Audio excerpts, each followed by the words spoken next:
they are just hasty. They cannot wait and observe. Huh? Suppose, you see, how can you prove the existence of the devas? Как мы можем доказать существование? Дев, ведь они невидимы, и они как бы скрыты от нас. You sow a seed into soil. Вы можете увидеть зерно, которое попадает в землю. And just wait, then you get a sprout. Подождите, когда оно пустит росток. A very seed of a very huge tree like banyan or oak tree. А потом вырастет в огромное какое-нибудь дерево. A very tiny seed. Это крохотное зернышко. You put it and you get the sprout and developing, growing and finally grows into such a big tree. Вы берете это крохотное зернышко, кладете в землю и видите, как оно через время вырастает в огромное дерево. Who is responsible for that? Кто это делает? The so-called scientist will say, yes, it grows. But how it can grow? Matter. It's a matter. But how can it grow without consciousness? И ученые скажут, это зерно, поэтому оно растет, но они не могут объяснить, почему оно растет, как оно может расти, как вообще материя может самоувеличиваться. There are many principles working in that. И в этом мы находим, как оно может самоувеличиваться без сознания, находящегося в нем. They are called dharmas. In Sanskrit, there is these principles. They are called dharmas. В санскрите есть принципы, которые называются дхармой. Дharмой. Нет, дхармой. Нет карма. Да, дхарма.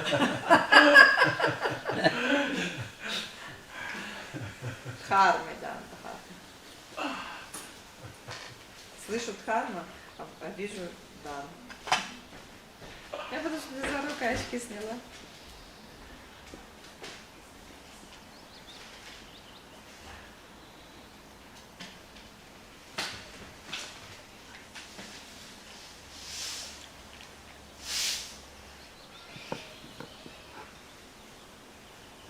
So then, when there is such a huge tree, where is it there in the small seed? И вот вернемся к нашему дереву. Где было это дерево в этом маленьком зернышке? You can make a dissection, put under a powerful microscope, and you can see. Can you see any tree in that? Вы можете взять это зерно, разрезать его, посмотреть под самым сильным, мощным микроскопом мира. Вы в этом зерне никогда не найдете никакого дерева, даже в самом микроскопическом проявлении. But how is it possible that such a huge tree is inserted in such a small seed? Но как же это становится возможным, вот это вот из крохотного семени, чтобы вырастало огромное дерево? And how this process of germination is going on? И как происходит процесс прорастания? And how we are also born.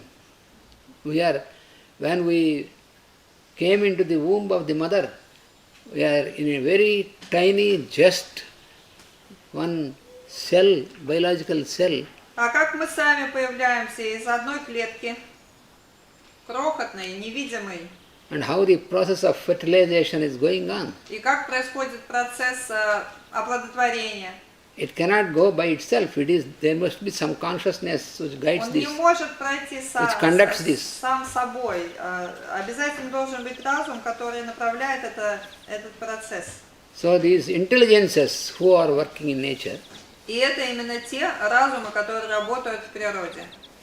there are various intelligences. Есть очень разные разумы. The shape consciousness, for Сознание example, формы, number consciousness. сознание числа. So all these different, the consciousness, the different principles, they are responsible for all these phenomena. И все эти разумы, они ответственны за все процессы, происходящие в этом мире. So these are called the devas. И их мы называем девами. So then somebody again will get a question that then why we are not able to see them, they are devas? Тогда кто-то спросит, а почему мы их не видим, этих девов? How can you see? Because your ability to see itself is because of the working of the particular deva. Но как мы их можем видеть? Ведь даже само зрение, наша способность видеть, она тоже управляется девами. So how can your poor eye, physical eye, can see that? И как ваш бедный глаз, который на самом деле бедный, может все это увидеть? So we should not limit ourselves to think that what all is existing if we can see. We cannot see. И мы, естественно, не должны думать о том, что то, чего мы не видим, это не существует. You see, the whole space in us and around us is highly potential. It is all filled by all these energies. Can you see all these energies? Can you see? What can you see? И мы понимаем, что все, что находится в нас, и все, что находится вне нас, это все обладает огромным потенциалом, и все пропитано всякими энергиями. Но разве мы видим хоть одну из этих энергий воочию? You can feel the energy, you cannot see like that. Мы ее можем и чувствовать, но мы никогда ее не увидим.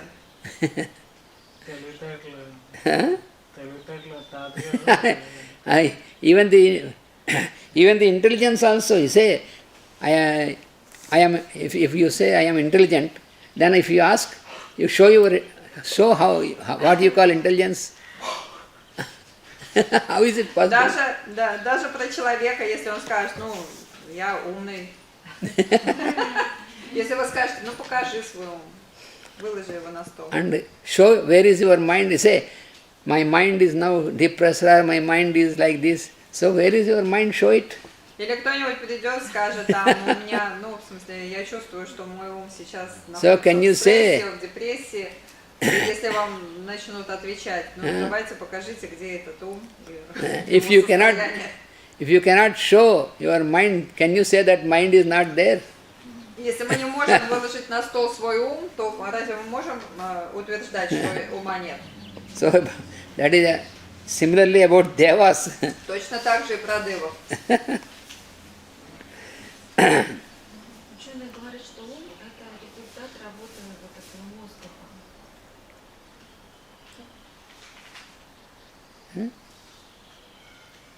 Зачем ты это говоришь? Вопрос задаешь или что? So there are intelligences in nature that are constantly at work. Есть таким образом разумы в природе, которые постоянно совершают некую работу. Who are responsible for all these phenomena like fertilization, И они germination, all this. За все феномены, такие как прорастание или оплодотворение и все остальные. And these intelligences are called devas by the ancient scientists. Древние мудрецы назвали эти разумы девами. So for example, you take the numbers. Или возьмем числа. There are numerals and numbers in the arithmetic and mathematics. У нас есть числа и цифры в математике. So when you ask the scientists from where the numbers are coming, existing. И вы можете спросить ученых, откуда взялись числа. So the scientists will explain that some numbers are discovered in India, some are discovered in Greece, some in Egypt. So they try to give out the history of the invention of numbers. И будут нам стараться рассказать историю изобретения чисел. So that is too primitive. Но это очень примитивный подход. How can you say that the human beings have discovered numbers? Как мы можем сказать, что человек обнаружил числа? Are numbers existing before the human being was existing, or numbers came into existence after human beings came into И existence. когда числа появились? До того, как человек появился, или после того, как человек появился? If numbers were not existing before, Подумайте сами, если бы числа не существовали до появления человека, how is it possible that in the formation of embryo, precisely exactly this everything is formed according to the number? как бы было возможным формирование эмбриона с конкретными количествами конечностей, там, головы и прочее, частей тела? Everything observed in nature, everything is in the perfect form according to this. И когда мы смотрим на природу, мы видим все очень хорошо организованным, очень гармоничным, с одинаковым, то есть каждый вид с определенным количеством там частей. Even you take the atoms and their inner parts, everything are precisely in number. И даже атом, если мы возьмем, то атом, он такой же, да. So, Определенный атом, он всегда такой же. so can you say that the human being came into existence first and then he invented the numbers, he created atoms? Поэтому мы не можем говорить, что сначала пришел человек, а потом он придумал все это, числа, там, размеры и прочее. Numbers are there existing in the creation as potencies. Числа, они существуют в этом мироздании в качестве потенциала. And because of this number consciousness working, И благодаря работе сознания Дева, you have this, разума Дева, you have разума this, чисел, so you have this, all this process of creation so very precise according to весь the этот numbers. процесс творения, он идет очень упорядоченно и правильно. And also there is a simple experiment you can make. Также есть простой эксперимент, который можно сделать. You take small children there are small children who are playing, for example, Например, вы смотрите на маленьких детей, которые играют, who are not yet entered into the school. и которые еще не ходят в школу. В отдельную чашу. So they have not still entered into the school, that they are not taught about anything about numbers. И им никто не рассказал о том, что такое числа, цифры и все такое. You call them. Позовите их. You give one chocolate to one child and two chocolates to another child Дайте одну шоколадку одному и две шоколадки другому. and more chocolates to another child. А третьему дайте много шоколадок. So the one child who received only one chocolate, it becomes angry and starts weeping. И посмотрите, что они сделают. Тот, кому дали одну шоколадку, он начнет вопить и плакать, и, в общем, очень расстроится. Because more number of chocolates are given to other child. Потому что другому дали больше, а третьему еще больше. How can the child know the numbers? Но Because как he же он is, может знать, что это одному дали одну, другому две шоколадки, а третьему еще сколько? he has not yet gone to the school. Ведь он в школу не ходил.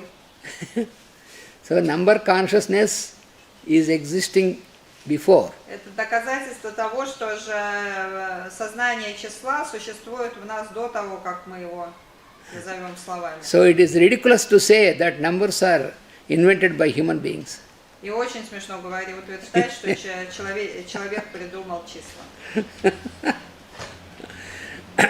Because numbers are properties in nature. How can human being Потому что invent them? числа это качество природы, одно из качеств природы, и ничего не имеет общего с человеческим изобретением.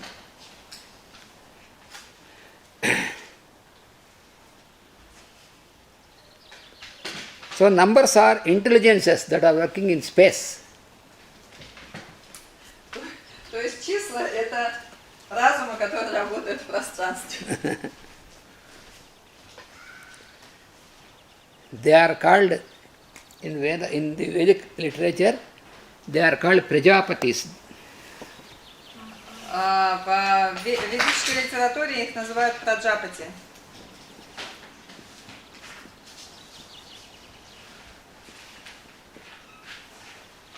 There is an intelligence called in Vedas, you find this name Kapila. Значит, есть разум, которого зовут Капила.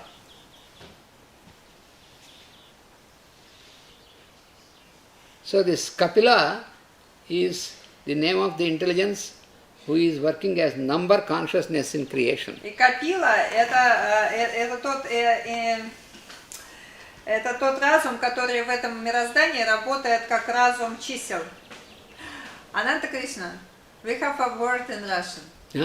Kapila, kapit, that means safe.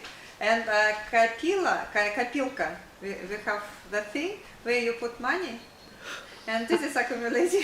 So then you just have to break this and take on money. So it is called kapilka. Kapilka, that means little kapila.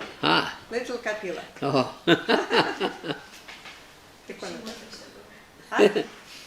Что? Я говорю, в русском языке есть слово копилка, да, ну то есть, которое означает маленькая копила, да? Какая это суффикс уменьшительный.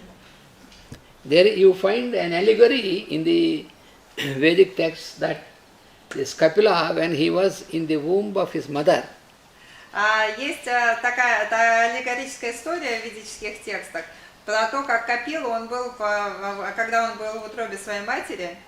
Then he taught the wisdom of these numbers and in the creation to his mother. Он, находясь в утробе своей матери, преподал ей всю мудрость, касающуюся чисел. What does it mean? Что это значит?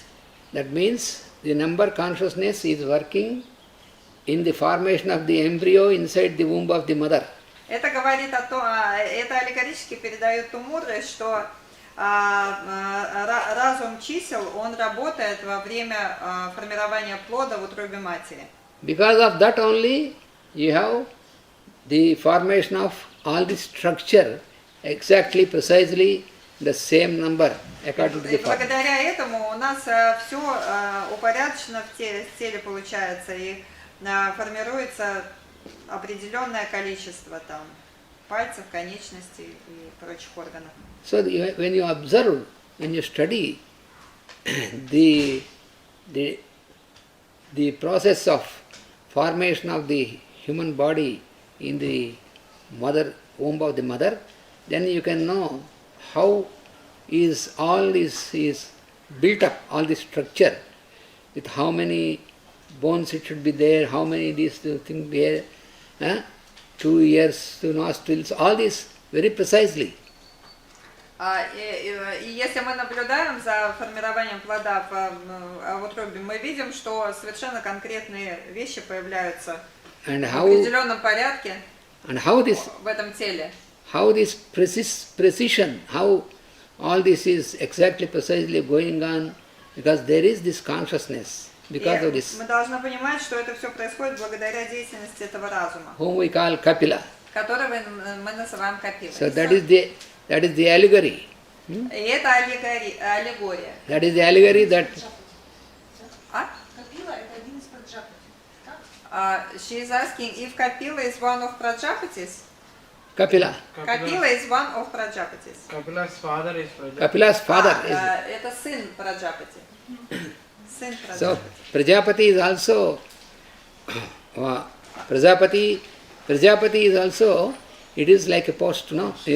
It is like a, you have a postmaster or you have an officer, like that, like an officer, in a government there is an officer who is. Да, но тут опять еще раз нужно помнить о том,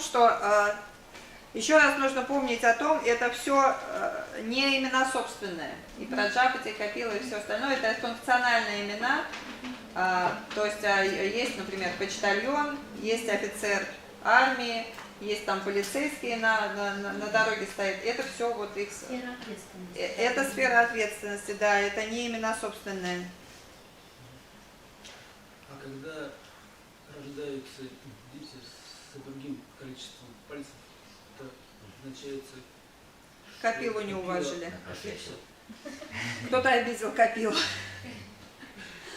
If in disabled people, when you have you have, for example, they have not 5 but 6 fingers, or something is wrong with the numbers, does it mean that Kapila is... No. It is not that. It is, the division is always there, but in the division at the time of formation, if there is some obstruction, then one forms into two. That is not a mistake of Kapila.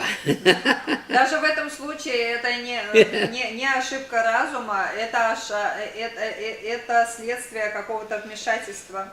Ну, то есть, если что-то там не так с конституцией, вот, тогда начинается вот это вот, либо избыточное формирование, либо недостаточное, если есть какие-то препятствия для нормального роста ребенка. Заложено в нем так, как должно быть. Разумом Капилы в нем заложено все, как должно быть. Но уже потом какие-то могут вмешаться обстоятельства в это дело. Какие-то злые силы?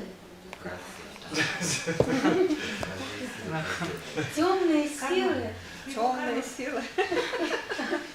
She is asking, so what kind of obstacles does it mean that it is some dark forces are working? It is not dark forces. Нет, не темные силы. It is not the work of dark forces. Dark forces cannot come in the way of the work of devas. Нет, конечно, не темные силы, потому что темные силы никак не могут помешать работе девов. It is the connection of the previous karmic connections of every being from the previous birth. Обстоятельства, это всякие препятствия, которые возникают как результаты предыдущей кармы. Because we have a series of, every being has a series of births and rebirths. Потому что каждое человеческое и любое другое существо, оно имеет целую серию предыдущих рождений, And there рождений. is a continuous link, it is called the karmic link.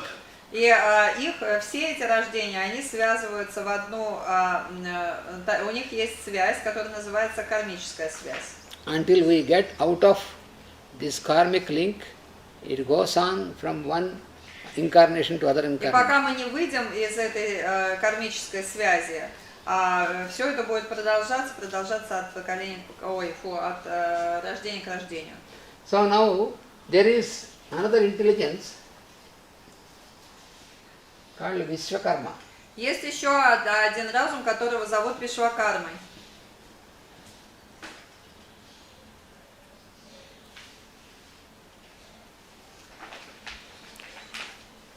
So Vishwakarma he is called the Grand Mason Его называют великим and architect. каменщиком или архитектором божественным. He is the architect of devas. Он архитектор девов. So he is the shape consciousness. Он является сознанием, он является разумом формы.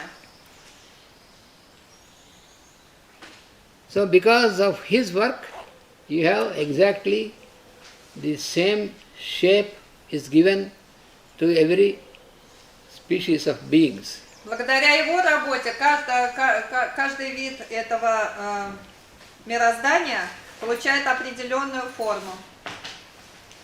So the shape consciousness is called Vishwakarma.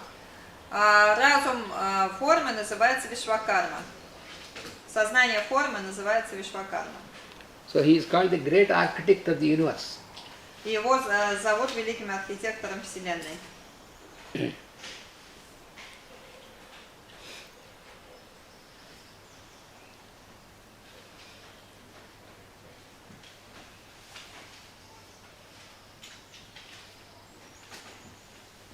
So like this, these are the examples how so many intelligences are working in this creation.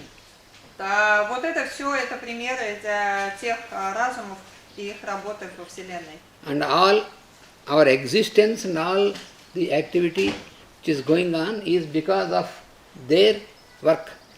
И вся деятельность Вселенной, вообще само ее создание идет только благодаря работе этих девов. If anybody thinks that he is responsible for his existence, that is not true. If they are not there, we cannot exist. И ошибается тот, кто думает, что он сам ответственен за свое существование. Потому что если бы не существовало многочисленных разумов, работающих на нас, мы бы не сумели существовать.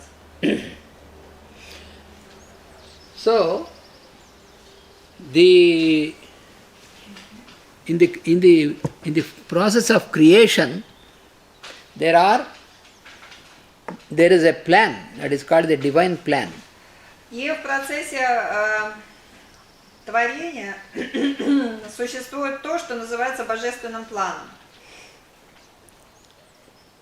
In the divine plan, we have always, it is worked out by the devas. Божественный план разрабатывается девами. That is what is also explained, that the chief of the devas, И это объясняется в следующей аллегории. Глава девов, who is the intelligence called Brahma. это разум, которого зовут Брахмой. Brahma is also, once again, it is not a person. И еще раз мы помним, что Брахма это не личность, не человек. So we have to always remember, any name is not a person. Мы должны понимать, что все они не личности, неправильно я говорю, но не какие-то конкретные люди, боги. Они, их имена это не имена собственные. So this, название функции. So this Brahma is the creative consciousness. И Брахма творческое сознание. And through him, this process of the creation, творческое сознание происходит процесс сотворения Вселенной. It goes on in steps. И он идет по определенному плану, постепенно, поступенчато. So now, let us see about the sun, our connection with sun and moon. Давайте посмотрим на нашу связь с Солнцем и Луной. How it is explained in the Vedic text. Как объясняют это Веды? So sun, we know something about sun and moon. Мы знаем что-то про Солнце, про Луну. So sun is the Lord of our soul. Солнце это Господь нашей души. The soul is what is called in Sanskrit as Atma. На санскрите душа называется Атма.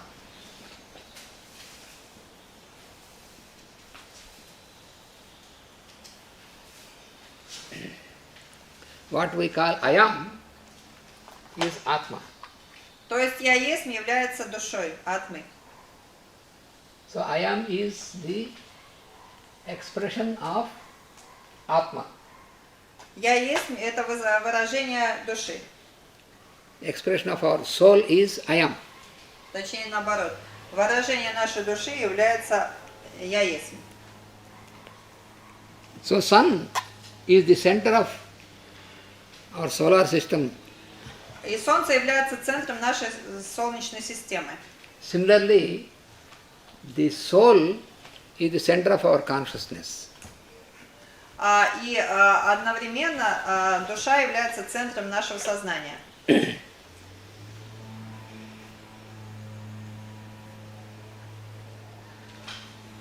What is the difference between